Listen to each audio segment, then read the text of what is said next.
बहुत ध्यान से मेरी बात सुनिएगा। अकोमोडेशन बिल क्या होता है, ये पूरे बिल्स ऑफ एक्सचेंज का मोस्ट इंपॉर्टेंट पार्ट है। चलिए मैं समझाता हूँ। तो बिल्स ऑफ, पहले मैंने क्या बताया आपको, मैंने आपको बताया जो बिल्स ऑफ एक्सचेंज होता है, बिल्स ऑफ एक्सचेंज ये दो टाइप का होता है। पहला ट्रेड बिल, दूसरा अकोमोडेशन बिल।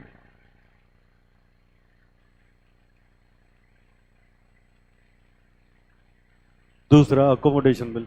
ट्रेड बिल क्या होता है? मैंने आपसे कहा आपने मेरे से कोई गुड्स परचेज किया, बदले में मैंने आपसे बिल लिखवा लिया। तो अब ये बिल क्यों लिखा गया? क्योंकि हम लोगों ने आपस में ट्रेड किया ना, तो इसको बोलते हैं ट्रेड बिल। अगला, अगर मुझे फैसिलिटेट करने के लिए आप बिल एक्सेप्ट कर लो, मुझे फाइनेंस करने के लिए बिल एक्सेप्ट कर लो, तो इसको बोलते हैं अकोमोडेशन बिल। मतलब क्या हुआ, जरा लॉजिक देखना बेटा। देखो, जैसे मान लो दो पार्टी हैं, एक है मिस्टर ए, एक है मिस्टर बी।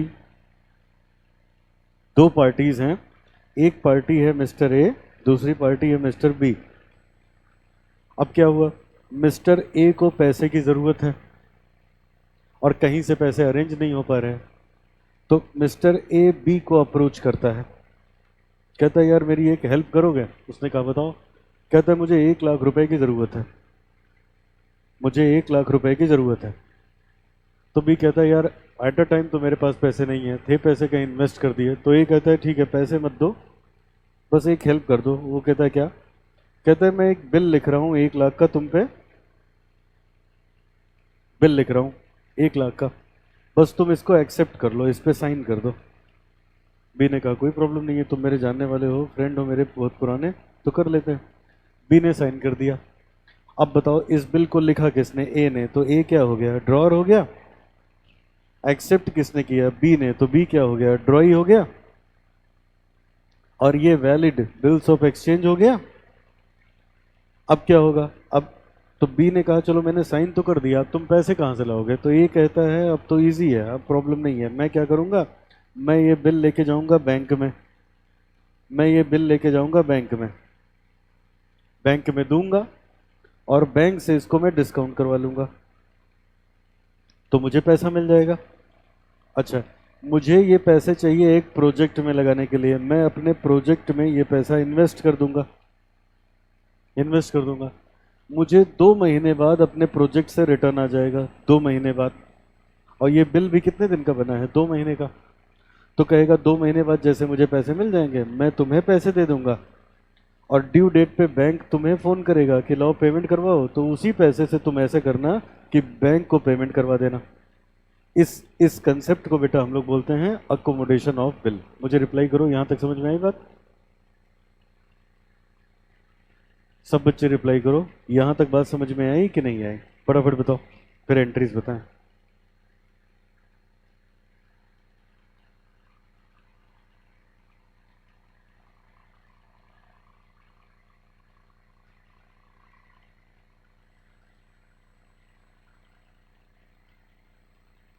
इसको बोलते हैं अकोमोडेशन बिल।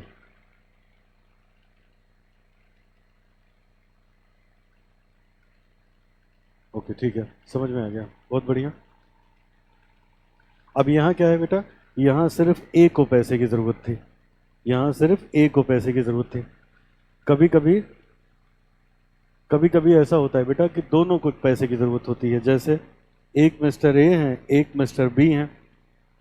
अब ए को पैसे चाहिए, ए बी को कांटेक्ट करता है, ए बी से कहता है ऐसा है कि हमें पैसे चाहिए, तो अगर ऐसा कर पाओ कि तुम एक बिल एक्सेप्ट कर लो तो मैं बैंक में डिस्काउंट करा के पैसे ले लूँ। बी ने कहा कितने पैसे चाहिए? ए ने कहा 1 लाख। तो बी कहता है यार 20,000 हमको भी चाहिए थे, तो ऐसा ना करें, 1,20,000 का तुम बिल लिख दो, मैं एक्सेप्ट कर लेता हूँ, तुम ये बिल लेके जाना अपनी बैंक में, अपनी बैंक से करवा लेना इसको डिस्काउंट। जो पैसा मिलेगा, जो पैसा मिलेगा उसको बांट लेंगे आपस में, जो पैसा मिलेगा आपस में बांट लेंगे। वो कहता है बैंक तुमको पैसा देगा, 1,20 का मान लो 1,10 तुम्हें दिया, तो इसमें से ऐसा करना कुछ पैसे मुझे दे देना डिस्काउंट कराने के बाद, ठीक है, और बाकी पैसे तुम अपने पास इन्वेस्ट कर लेना। फिर जब तुम्हारे प्रोजेक्ट तुम्हारे पैसे वापस करेगा, जैसे मान लो 1 लाख डिस्काउंट करवाने पे 1,10,000 मिला, 10,000 इमीडिएटली बी को दे दिया गया। अब क्या होगा, कहेंगे ड्यू डेट पे से पहले तुम 1,00,000 मुझे और दे देना, बैंक जब पैसे मांगेगा तो 1,00,000 हम उसको दे देंगे। तो ये यहाँ पे क्या हुआ, both parties are in the need of funds. पहले वाले केस में क्या था, only one party is in the need of fund, दूसरे में क्या है, both parties are in the need of funds. बोलो जवाब दो, यहां तक बात समझ में आई कि नहीं आई?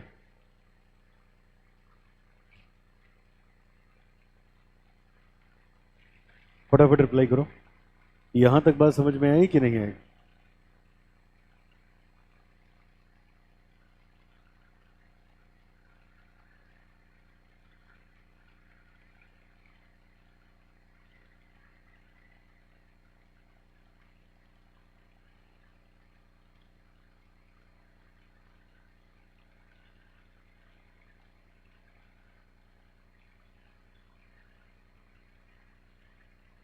ठीक है, समझ में आ गया।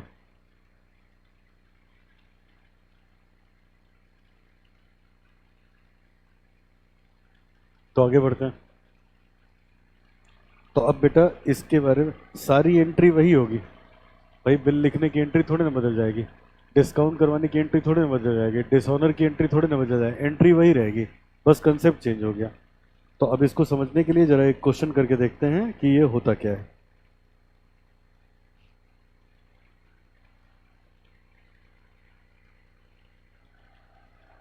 क्वेश्चन नंबर 10 से हम लोग शुरू करेंगे। सारे क्वेश्चन एक ही जैसे होते हैं, एक देख लोगे तो आराम से सारे आपसे होने लगेंगे।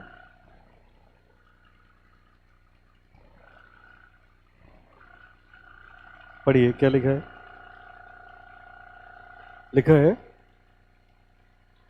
Anil draws a bill of 9,000 on Sanjay. Anil ने बिल, पहले यहां देख लो किसकी बुक में, pass entries in the books of Anil. अब बताओ अनिल ने ड्रॉ किया, तो अनिल कौन है, ड्रॉर। अनिल के लिए बिल क्या है, bills receivable.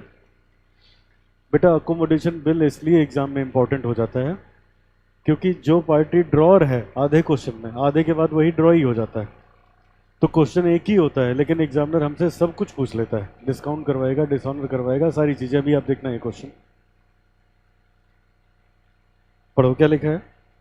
Anil draws a bill of 9,000 on Sanjay on 5th April for 3 months which Sanjay returns to Anil after accepting the same. Anil ने लिखा, संजय ने बिल एक्सेप्ट कर लिया, तो अनिल के लिए हो गया बी आर। तो अनिल अपने पास एंट्री पास करेगा, B R account debit to Sanjay, 9,000 का बिल है। आगे देखना, Anil get the discounted with bank for 8820 on 8th April। Anil ने ये बिल डिस्काउंट करवा लिया, तो बिल बैंक में गया तो 2 BR, जो पैसा मिला उससे बैंक डेबिट होगा, बाकी पैसे कहाँ चले गए, डिस्काउंटिंग में हो, चार्जेस में। आगे पढ़ना बेटा। अब यहाँ लिखा है and remit 1/3 amount to Sanjay. अब उसने क्या किया, इसमें से 1/3 अमाउंट किसको दे दिया, संजय को। तो जब बोले 1/3 तो इसका मतलब 1/3 ऑफ बिल। जब क्वेश्चन में बोलेगा 1/3 तो 1/3 किस चीज का, बिल का। बिल कितने का था, 9,000 का, 9,000 का। तो 9,000 का 1/3 मतलब कितना जाएगा, 3,000 उनको जाएगा, 3,000। और ये 3,000 कैसे जाएगा, देखो डिस्काउंट कितने का हुआ, डिस्काउंट हुआ है 180 का, तो आप जानते हो डिस्काउंट का 1/3 उनको जाएगा और इस पैसे का 1/3 इनको जाएगा। क्वेश्चन में लिखा होगा 1/3, 1/3 का मतलब ये होता है, अगर मैं इसको निकालूं तो 8820 का 1/3 ये होता है 2940, और इसका 1/3 होता है 60। तो जब उनको पैसे देंगे तो भाई एक बात बताओ, 1/3 पैसा ले रहे हो तो 1/3 डिस्काउंट भी बियर करो ना। तो अब एंट्री ये होगी, देखो संजय डेबिट हो जाएंगे, जो पैसा दिया पैसा क्रेडिट हो जाएगा, डिस्काउंट क्रेडिट हो जाएगा। मुझको रिप्लाई करो, यहां तक बात समझ में आई? सभी स्टूडेंट रिप्लाई करो, यहां तक बात समझ में आई कि नहीं आई?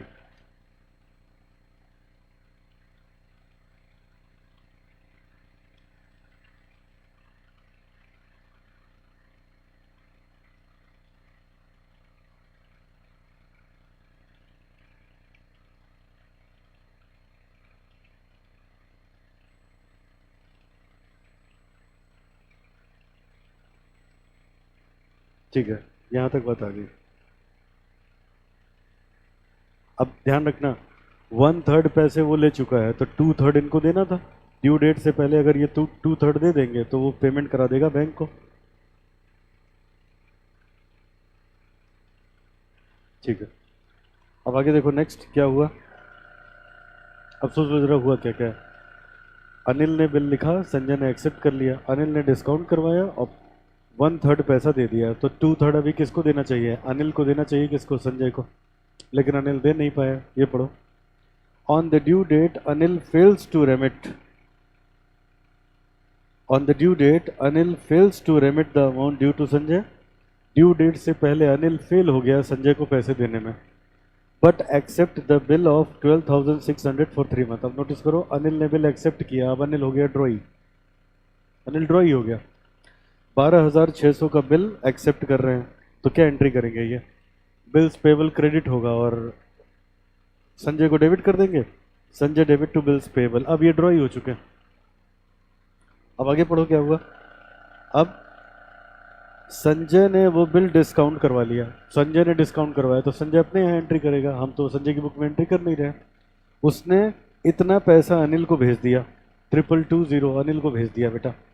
तो अनिल जब अपने पास एंट्री करेंगे तो बैंक डेबिट करेंगे, डिस्काउंट डेबिट करेंगे और संजय को क्रेडिट करेंगे। तो ये देखो ऐसे, bank debit, discount debit to Sanjay, ये लिखेंगे। अब जरा पैसा देखना कैसे होगा, पैसा कैसे होगा देखो। अब ऐसे, अब ये बताओ, देखना, ये बताओ जो सेकंड बिल है वो कितने का था? 12,600 का। वो डिस्काउंट कितने में हुआ? 12,330 में। बेटा 12,600 का बिल अगर डिस्काउंट हुआ है 12,330 में, तो डिस्काउंट कितना लगा? 270 रुपये। अब ऐसे कहा जाएगा, अब ऐसे कहा जाएगा, अगर 270 रुपये डिस्काउंट लगा इस पे, तो इस पे कितना होगा? ये कहाँ से आया? ये यहाँ से आया। देखो पुराने बिल का 6,000 बचा है, पुराना बिल कितने का था? 9,000 का। 1/3 इसने दे दिया था, तो 6,000 पुराना बचा है, और नए बिल में से कितना ले रहा है? 2220।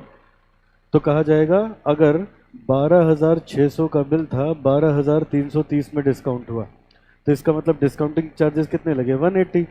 अगर इतने पैसे पे इतना लगा तो एक पे कितना? तो 180 अपॉन 12330। तो पुराने टोटल पे कितना? तो 6,000 पुराना है और 2220 नए का, तो ये डिस्काउंट आ गया, डिस्काउंट आ गया 180, ये 270 है, 180। तो अब इनके यहाँ लिखा जाएगा bank account debit, discount account debit to Sanjay. बेटा यही एंट्री इंपॉर्टेंट है, सारे बच्चे मुझे यही पूछते हैं। मुझको बताओ ये समझ में है? पुराना बिल जो क्लियर हो गया उसका डिस्काउंट किस में एडजस्ट होगा? नए में, क्योंकि पुराना तो अकेले एक पार्टी ने दिया ना, पुराना तो सारा कुछ संजय ने दिया। ठीक है, अब एक्सेप्टर कौन है? अनिल एक्सेप्टर है। अभी देखो यहाँ लिखा है, before the maturity of renewed will Anil became insolvent. अब अनिल इंसॉल्वेंट हो गया, केवल 50 पैसे मिल पाया। तो जब अनिल इंसॉल्वेंट हो गया बेटा, तो अब बिल डिसऑनर होगा तो क्या एंट्री हो जाएगी? Bills payable account debit to Sanjay, और जो पेमेंट करने की एंट्री हो जाएगी Sanjay debit to bank to deficiency. जो दे पाएंगे, लिखा है ना आधे पैसे दे पाए, जो दे पाए वो डेफिशिएंसी में जाएगा, जो नहीं दे पाए वो, जो नहीं दे पाए वो डेफिशिएंसी में गया, जो दे पाए वो बैंक में चला गया।